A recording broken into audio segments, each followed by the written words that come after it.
In a quiet town, one that time seemed to have forgotten, stands a station where trains no longer stop and rails no longer shine. Yet, every single morning, at exactly 8:15, a man appears. He's gray-haired, wrapped in a coat that seems far too big for his frame, always carrying a small notebook and a hope that stubbornly refuses to die. His name was Arthur Bell.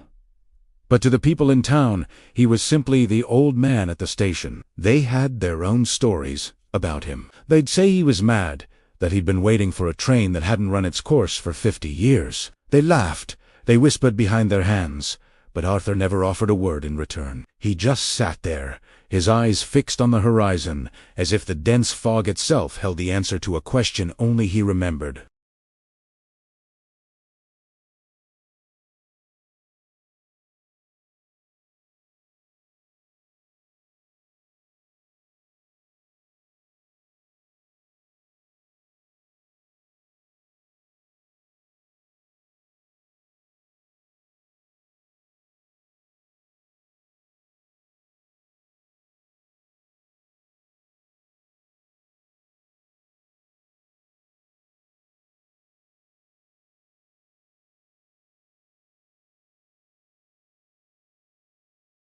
"She left on this train," Arthur whispered, his voice raspy with memory.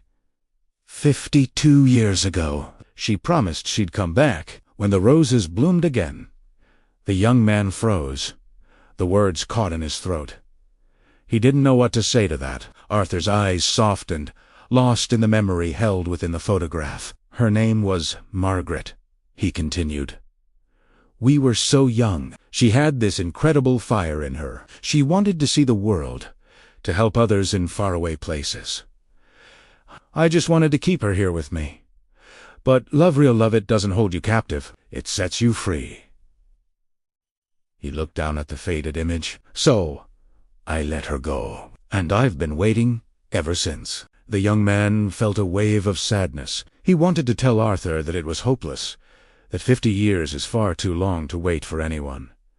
But he couldn't bring himself to say it. There was something sacred in the way Arthur spoke, a devotion so profound that silence felt like the only respectful response. That evening, as Twala painted the sky in shades of purple and gray, the wind carried a sound faint, but unmistakable. A train whistle, echoing from nowhere. Arthur struggled to his feet, his body trembling, his cane shaking in his hand. "She's here," he said, his voice filled with a lifetime of anticipation. She finally came back.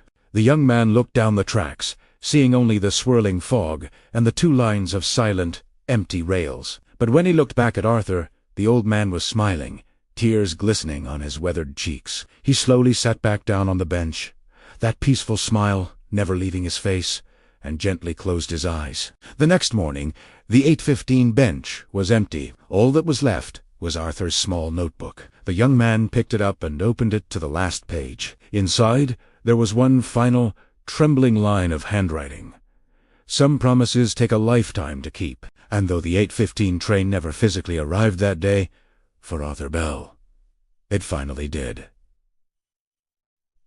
Thanks for watching. If this story touched you, please consider liking this video and subscribing for more stories from Human Turn.